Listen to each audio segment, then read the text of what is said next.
नमस्कार, मैं अशोक कुमार पांडे और स्वागत है आपका टीसीएच पर। अमेरिका ने और इजराइल ने मिलकर कल ये तय किया है कि आने वाले संडे सैटरडे को, यानी अभी मैं आपसे बात कर रहा हूं तो आज सैटरडे है और तारीख है 1 अगस्त, यानी 1 अगस्त की आज की रात। और कल उन्होंने ये सोचा है, ये प्लान बनाया है कि ईरान के ऊपर बड़ा हमला करेंगे। और यह हमला कैसा होगा?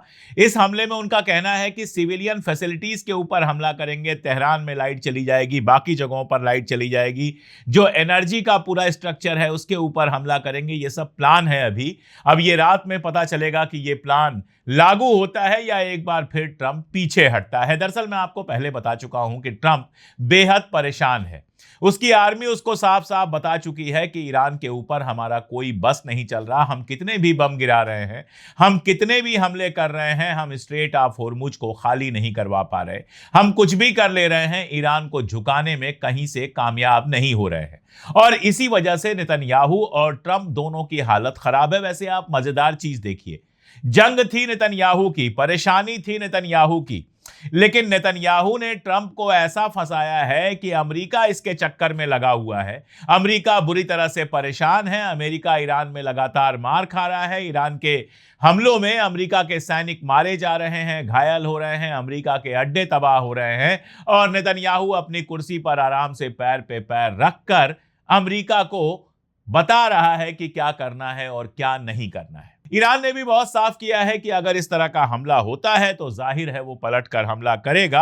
और बहुत साफ बताया है कि जो रीजन में, उस इलाके में, मिडिल ईस्ट में जितने भी ऑयल के स्ट्रक्चर हैं, एनर्जी के स्ट्रक्चर हैं, उनको वो तबाह कर देगा। जिनकी बात कर रहा है उसमें सऊदी अरब का गवार एयरफील्ड है, अब्बैक और खुरैस प्लांट है, रुवैस रिफाइनरी है, जाकुम ऑयल फील्ड है, यूएई की नॉर्थ गदीर गैस फील्ड है, रास लाफान एलएनजी है, कतर का बुरगान ऑयल फील्ड है, कुवैत की सिट्रा रिफाइनरी है, बहरीन का लेविथान है, तामार गैस फील्ड है। और साथ में उसने ये भी कहा है कि अगर इस बार हमला होगा तो केवल गल्फ नेशंस के ऊपर हम हमला नहीं करेंगे, बल्कि सीधे इजराइल की जो एनर्जी का पूरा मामला है, उनका जो एनर्जी सेक्टर है, उनका जो इलेक्ट्रिसिटी सेक्टर है, उनका जो ऑयल सेक्टर है, उसके ऊपर भी बड़ा हमला करेंगे और इजराइल को भी उसी हाल में पहुंचा देंगे। अगर तेहरान की लाइट गई तो इजराइल की भी लाइट जाएगी, ये ईरान का कहना है।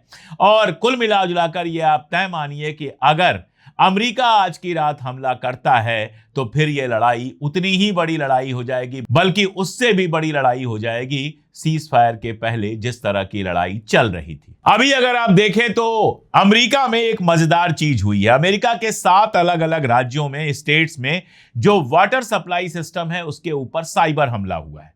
और यह साइबर हमला इतना खतरनाक था, इतना बड़ा साइबर हमला था कि अमेरिका के अंदर जो ऑटोमेटेड सारा सिस्टम था, उस ऑटोमेटेड सिस्टम को बंद करना पड़ा और मैनुअल सिस्टम से वाटर सप्लाई चलानी पड़ी। पानी की सप्लाई रुक गई थी, हैक हो गया था सारा कुछ, और अमेरिका को कुछ समझ में नहीं आया, हैकिंग से तुरंत पार नहीं पा पाए ये, तब इनको मैनुअल चलाना पड़ा वहां पर पानी। बताया ये जा रहा है कि सिर्फ मिनेसोटा के अंदर 30 से ज्यादा जो पब्लिक वाटर डिस्ट्रीब्यूशन सिस्टम है वो डिस्टर्ब हुआ है। अब अमेरिका को अभी ये समझ में नहीं आ रहा है कि यह हैकिंग ईरान ने की है, किसी और ने की है, लेकिन बहुत मुमकिन है कि ईरान ने यह इशारा किया हो कि हमारे यहां का सिस्टम अगर खत्म करोगे तो तुम्हारे यहां के सिस्टम पर भी बहुत बुरा असर पड़ना है। वहां तक हमारी मिसाइलें और ड्रोन नहीं पहुंचेंगी, लेकिन साइबर हैकिंग तो वहां भी पहुंच सकती है। और दरअसल सिर्फ इतना ही नहीं होगा। अगर यह लड़ाई शुरू होती है तो अमेरिका और इजराइल में बहुत तरह की तबाही आएगी। पेट्रोल ऑयल की सप्लाई पूरी दुनिया में लगभग पूरी तरह से बंद हो जाएगी और महीनों यह सप्लाई ठीक से नहीं हो पाएगी, प्राइसेस बढ़ेंगी और शेयर मार्केट का सत्यानाश हो जाएगा, जिससे सबसे ज्यादा डरते हैं नेतन्याहू भी, और नेतन्याहू से ज्यादा डरता है ट्रंप, क्योंकि शेयर मार्केट में उसके अरबों खरबों लगे हुए हैं। अगर अभी के शेयर मार्केट का हिस्सा देखें तो आप देखेंगे इजराइल का शेयर मार्केट तो बहुत बढ़िया चल रहा है। अगर कल की ही बात कर लें तो 1.25% बढ़ गया था। लेकिन अमेरिका में डाउ जोन्स को देखेंगे तो बहुत शानदार स्थिति दिखाई नहीं देती है। 0.53% कल बढ़ा था ये, लेकिन उसके बाद गिरना भी शुरू हो गया था। और वार की खबर आने के बाद आज जब शेयर मार्केट वहां का खुलेगा तो शेयर मार्केट में जबरदस्त गिरावट आ सकती है और उसका असर इंडिया तक आएगा, उसका असर सारी दुनिया में जाएगा और बहुत सारे लोग शेयर मार्केट में बहुत सारा पैसा खोएंगे। असल में शेयर मार्केट को लेकर एक ऐसा पूरा मामला बना हुआ है कि सारी दुनिया में जब शेयर मार्केट डिस्टर्ब होता है तो बड़ी बड़ी इकोनॉमी और बहुत बड़ी बड़ी कंट्रीज के लिए प्रॉब्लम क्रिएट हो जाती है, लेकिन सबसे बड़ा असर पड़ता है इंडिविजुअल्स, बायर्स और सेलर्स पे, आम लोग जो शेयर मार्केट में खरीदारी और बिकवाली करते हैं और उनका नुकसान होता है। वीडियो कंटिन्यू करने से पहले मैं आपके साथ एक बहुत ही इंटरेस्टिंग प्लेटफॉर्म शेयर करना चाहता हूं। अगर आप एक्स्ट्रा इनकम अर्न करना चाहते हैं जिससे इस महंगाई के दौर में जरूरत और शौक की चीजें खरीद सकें तो पॉकेट ब्रोकर जरूर चेक करें। इन्होंने रिसेंटली अपने प्लेटफॉर्म को कंप्लीटली रीडिजाइन किया है और आज इसके 19 मिलियन प्लस रजिस्टर्ड यूजर्स हैं और हर मंथ 750 मिलियन से भी ज्यादा ट्रेडिंग वॉल्यूम हैंडल होता है। सिर्फ 3 सिंपल स्टेप्स हैं। मेरे लिंक से पॉकेट ब्रोकर पर साइन अप कीजिए, अपना फास्ट ट्रैक ओपन कीजिए, कुछ ही मिनट्स बाद रिजल्ट चेक कीजिए, आप भी अर्निंग स्टार्ट कर सकते हैं। अगर आप बिगिनर हैं तो टेंशन मत लीजिए, pocket broker free $50,000 demo account देता है जहां आप बिना रियल मनी रिस्क लिए प्रैक्टिस कर सकते हैं और यहां सिर्फ उतना ही रिस्क होता है जितना आप इस ट्रेड में इन्वेस्ट करते हैं। पॉकेट ब्रोकर के कुछ अमेजिंग फीचर्स हैं। सोशल ट्रेडिंग, टॉप ट्रेडर्स की ट्रेड्स ऑटोमेटिकली कॉपी कर लीजिए, ट्रेडिंग सिग्नल्स 1 क्लिक में सिग्नल के बेसिस पर ट्रेड ओपन कीजिए, एडवांस इंडिकेटर्स, चार्ट्स और टेक्निकल एनालिसिस को अपने हिसाब से कस्टमाइज कीजिए। रजिस्ट्रेशन सिर्फ कुछ क्लिक्स में हो जाता है, ईमेल, गूगल या फेसबुक से। और मेरे व्यूअर्स के लिए एक स्पेशल बोनस है, साइन अप करते वक्त प्रोमो कोड TCH 2026 यूज कीजिए और अपने फर्स्ट डिपॉजिट पर बोनस पाइए। विड्रॉल भी बहुत इजी है, बैंक ट्रांसफर, ई वॉलेट्स और क्रिप्टो करेंसी के थ्रू, साथ ही 0% विड्रॉल फीस, 24/7 सपोर्ट और 130 प्लस एसेट्स के साथ अप टू 92% रिटर्न्स की अपॉर्चुनिटी मिलती है। तो बिना वक्त बर्बाद किए डिस्क्रिप्शन में दिए मेरे लिंक से पॉकेट ब्रोकर को ज्वाइन कीजिए और प्रोमो कोड TCH 2026 यूज करना मत भूलिए। चलिए अब मुद्दे पर लौटते हैं। कल एक और बड़ी घटना हुई है, उस घटना को भी समझना और जानना बहुत जरूरी है। ईरान की तरफ मैं लौटूंगा, गजा को लेकर कुछ बड़ी खबर है उस पर भी लौटूंगा, और भी कई खबरें हैं, लेकिन स्पेन वाले मामले को समझना बहुत जरूरी है। कल अचानक वीडियो आने शुरू हुए कि मोरक्को की तरफ से ट्रक भर के अपराधियों को और बाकी लोगों को भेजा जा रहा है स्पेन के बॉर्डर में, और स्पेन में वो उतर रहे हैं और जबरदस्ती दाखिल हो रहे हैं। एक बार लोगों को यही लगा, जो स्पेन और बाकी सब मोरक्को वगैरह के इतिहास से और उसकी ज्योग्राफिया से ठीक से परिचित नहीं है, उनको यही लगा कि मेन स्पेन के अंदर लोग घुसने लगे। नहीं, ऐसा नहीं था। दरअसल स्पेन की एक पुरानी कॉलोनी है। आप जानते हैं यूरोप के जितने मुल्क हैं, हम खुद हिंदुस्तान, पाकिस्तान, बांग्लादेश, ये सब जो हैं वो आप जानते हैं ब्रिटेन की कॉलोनीज रहे हैं। पाकिस्तान पे याद आया कि पाकिस्तान के बहुत सारे दर्शक देखते हैं। कुछ दर्शक मुझसे कहते हैं कि चैनल पर हमारा नाम ले लीजिए। हमारे चैनल पर नाम लेना तो पॉसिबल नहीं है, एक स्क्रीनशॉट मैं जरूर लगा दे रहा हूं। नाम लेना पॉसिबल नहीं है, लेकिन आप लोग देखते हैं चैनल, आप लोग लगातार कमेंट करते हैं, इसके लिए आप सब लोगों का बहुत बहुत शुक्रिया। खैर, तो जैसे हम कॉलोनी थे इंग्लैंड की, जैसे इंग्लैंड का हमारे ऊपर शासन था, वैसे ही जो स्यूटा जगह है जहां पर कल मोरक्को के लोग घुसे हैं, वो भी स्पेन की पुरानी कॉलोनी थी जहां स्पेन का शासन है। 2 बातें यहां समझ लीजिए। पहली बात तो ये कि जैसे आपके पास अगर डेनमार्क का वीजा है या फिर शेंगन वीजा है तो आप डेनमार्क में तो घुस सकते हैं लेकिन ग्रीनलैंड नहीं जा सकते। वैसे ही अगर आपके पास शेंगन वीजा है तो उस शेंगन वीजा से आप स्पेन में तो जा सकते हैं लेकिन स्यूटा में नहीं जा सकते। तो यह बात समझ लेनी चाहिए कि इटली ने कल जिस जल्दीबाजी में यह कहा कि शेंगन वीजा होने पर स्पेन से लोग हमारे यहां नहीं आ सकते, वो उसके पीछे क्या है, उसके पीछे खेल दूसरा है, मैं बताता हूं। मोरक्को से तकरीबन 3000 लोग अचानक स्यूटा शहर में घुसने की कोशिश कर रहे थे। जाहिर है स्पेन की सेना ने इसका विरोध किया, 30-35 लोग मारे गए हैं और उसके बाद ये लोग वापस मोरक्को में लौटने लगे हैं। पूरा खेल क्या है उसको समझना बहुत जरूरी है, तब आप समझेंगे मिडिल ईस्ट से इसका रिश्ता क्या है। देखिए, स्पेन जो है वो यूरोप के उन कंट्रीज में से है जो गजा के मुद्दे पर, ईरान के मुद्दे पर लगातार अमेरिका और इजराइल के खिलाफ रहा है। ईरान की लड़ाई में बहुत कोशिश की अमेरिका ने कि स्पेन अपना बेस दे दे, इस्तेमाल करने दे, धमकी दी गई। व्यापार बंद करने का, बिजनेस बंद करने की धमकी दी गई उनको। साथ में उनको धमकी दी गई कि वहां पर जो अमेरिकी सैनिक हैं उनको हटा लिया जाएगा। यह भी धमकी दी गई कि नाटो से बाहर कर दिया जाएगा। लेकिन स्पेन दबा नहीं, झुका नहीं। गजा के मामले पर और ईरान के मामले पर अमेरिका और इजराइल के खिलाफ रहा। जाहिर है कि इससे इजराइल और अमेरिका में एक नाराजगी पैदा हुई और उसके बाद स्पेन के खिलाफ साजिश शुरू की गई। नेतन्याहू का जो बेटा है यावर नेतन्याहू, 2019 की एक पोस्ट आपको दिखाता हूं जिसमें वो कहता है कि सेउटा और मेलिला स्पेन के पास क्यों हैं, और सेउटा और मेलिला ये जो दो शहर स्पेन के पास हैं, इनकी जो इनको मुक्त कराने के लिए जो लड़ाई लड़ रहे हैं, हम उनकी मदद करेंगे। तो स्पेन से इनको दिक्कत तो पहले से थी। अब मोरक्को जो है, भले वहां के शासक का नाम मोहम्मद हो, लेकिन मोरक्को पूरी तरह से इजराइल के गोद में बैठा हुआ, अमेरिका के गोद में बैठा हुआ देश है। मुस्लिम मुल्क होने के बावजूद वो इजराइल का बड़ा सपोर्टर है। बहुत पुरानी बात नहीं है जब मोहम्मद, जो वहां के हैं मोहम्मद 4 या मोहम्मद 5, क्या नंबर मुझे ठीक याद नहीं है, जो मोरक्को के शासक हैं, वो लंदन की गलियों में शराब पीकर भटकते हुए मिले थे। तो मोरक्को पूरी तरह से इजराइल की गोद में है, और इजराइल के इशारे पर ही मोरक्को ने अपने यहाँ के अपराधियों को, अपने यहाँ के जो जेल में बंद कुछ उनके अपराधी थे, उनको इस शहर में घुसाने की कोशिश की, स्पेन को डिस्टर्ब करने की, स्पेन को बदनाम करने की कोशिश की। तो स्पेन में जो कुछ कल हुआ है उसके पीछे साफ साफ इजराइल का हाथ है।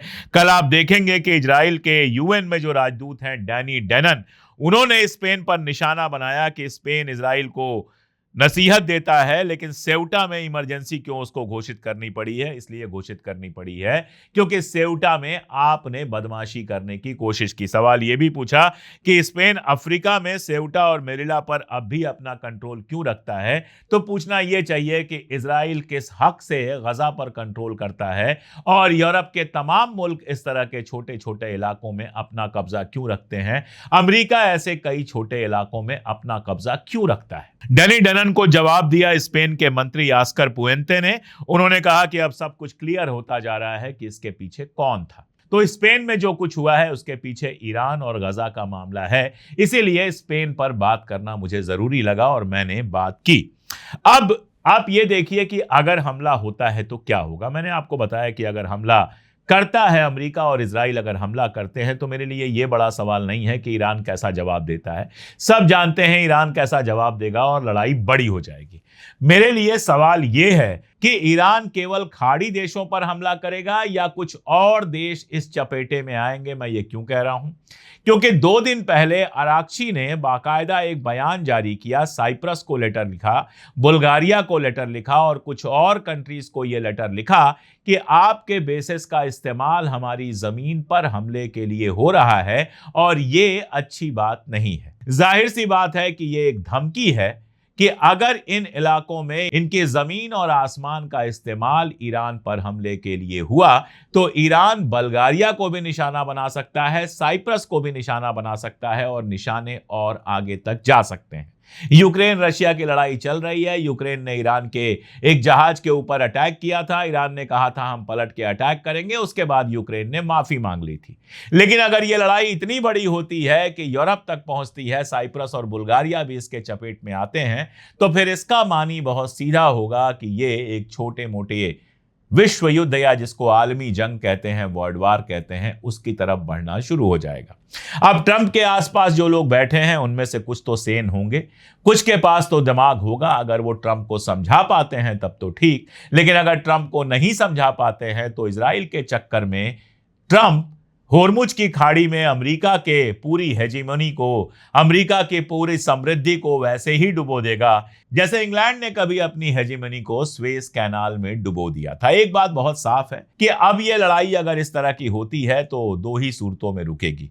या तो अमेरिका अपना मालो असबाब लपेट के मिडिल ईस्ट से गायब हो जाए, और या ईरान खत्म हो जाए, ईरान की पूरी रिजीम खत्म हो जाए। दोनों के लिए यह वजूद की लड़ाई जैसा बन जाएगा। और फिर यह लड़ाई कब तक जाएगी, कहां तक जाएगी, क्या क्या नुकसान पहुंचाएगी, कितनी बड़ी होगी, इसका अंदाजा लगाना आज किसी के लिए मुमकिन नहीं है। अमेरिका की दिक्कत यह है कि उसको लगता है कि ईरान की कोई मदद कर रहा है तो वो अपराधी है। अब देखिए, एनबीसी न्यूज एक बार फिर से यह खबर चला रहा है कि अमेरिका और ईरान का जो टेंशन चल रहा है उसके दौरान रशिया ईरान को सैटेलाइट और इलेक्ट्रॉनिक खुफिया जानकारी दे रहा है।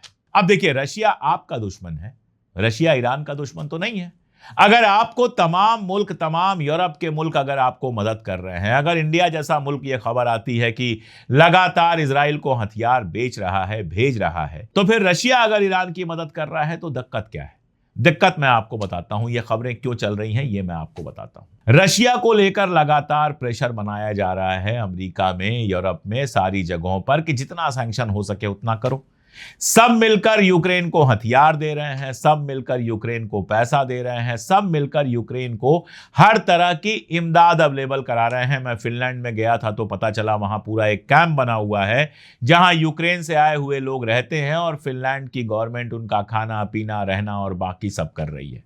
जब मैंने पूछा तो पता चला कि कई सारे यूरोपीय नेशन में यूक्रेनियंस को अलग से किस स्कूल में एडमिशन, कॉलेज में एडमिशन, घर और ये सारा कुछ दिया जा रहा है, जिससे लोकल लोग नाराज हैं, लेकिन फिर भी किया जा रहा है ताकि यूक्रेन रशिया को हरा सके। लेकिन इतने सबके बावजूद यूक्रेन रशिया को हराना छोड़िए, अपनी 1 इंच जमीन भी वो खाली नहीं करा पाया है जो रशिया ने कब्जा किया है। अगर ये सारे मुल्क पीछे हट जाएं तब तो रशिया यूक्रेन को शायद 24 से 48 घंटे में खत्म कर दे, लेकिन ये सारे के सारे मिलकर भी रशिया का कुछ बिगाड़ नहीं पा रहे हैं। रशिया ने यह बात क्लियर की है कि अगर इनमें से किसी की जमीन पर हमारे ऊपर हमला हुआ तो फिर हम न्यूक्लियर पावर का भी इस्तेमाल कर सकते हैं और यूरोपीय नेशंस पर हमला कर सकते हैं।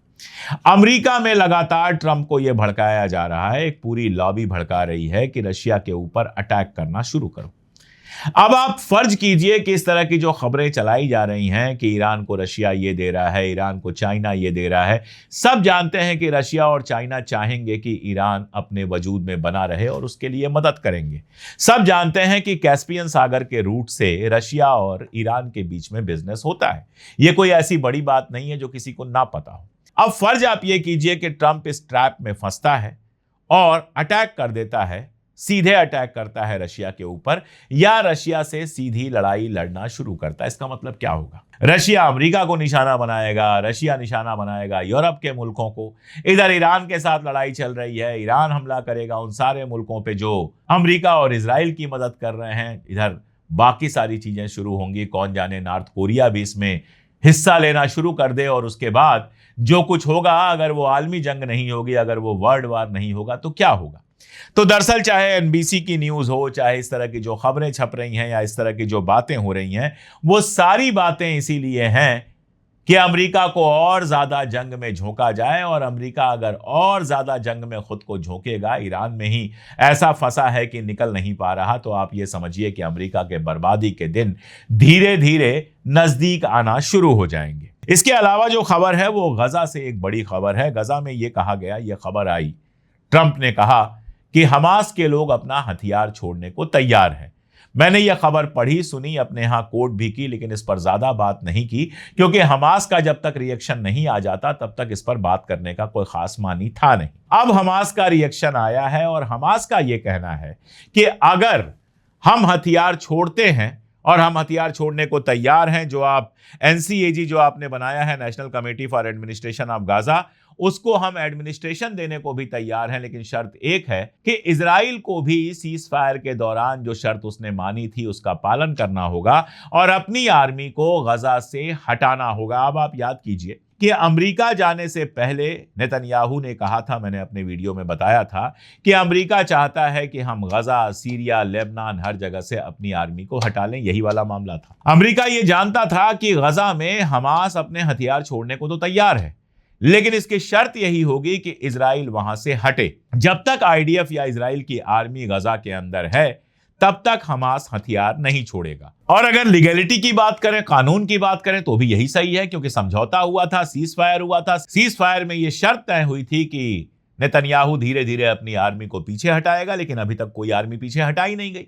तो जब आपने आर्मी हटाई नहीं है तो हमास हथियार कैसे छोड़ देगा? अब यह भी देखना है कि ट्रंप इजराइल को पीछे हटने के लिए, अपनी आर्मी हटाने के लिए मजबूर कर भी पाते हैं कि नहीं कर पाते हैं। अगर नहीं कर पाते हैं तो गजा के अंदर भी उनकी जो कोशिश थी वो पूरी तरह से मुंह के बल गिरेगी, और आप यकीन जानिए कि मिड टर्म इलेक्शन में इन सब के चलते उनको बहुत नुकसान होने वाला है। इसके अलावा अगर खबर की बात करें तो अमेरिका और इजराइल इकोनॉमिक प्रेशर बढ़ाना चाहते हैं ईरान पर, और उसकी जमीनी नाकाबंदी करना चाहते हैं। वो चाहते हैं कि इराक, पाकिस्तान, तुर्की, तुर्कमेनिस्तान, अफगानिस्तान, आर्मेनिया और अजरबैजान जो ईरान के पड़ोसी हैं, इन सभी मुल्कों से ईरान का जो मूवमेंट है उसको पूरी तरह से बैन कर दिया जाए।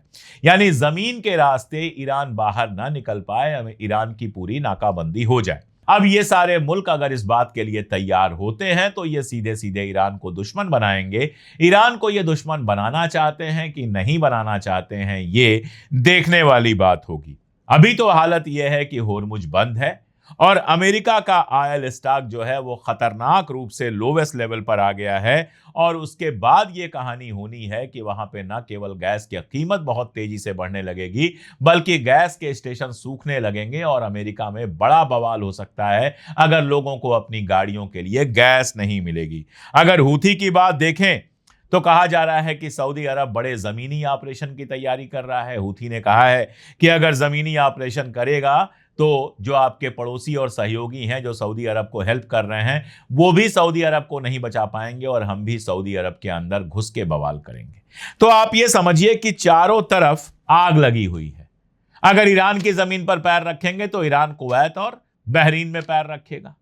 अगर सऊदी अरबिया हूथी के यमन के इलाके में घुसने की कोशिश करेगा तो यमन सऊदी अरबिया में घुसने की कोशिश करेगा।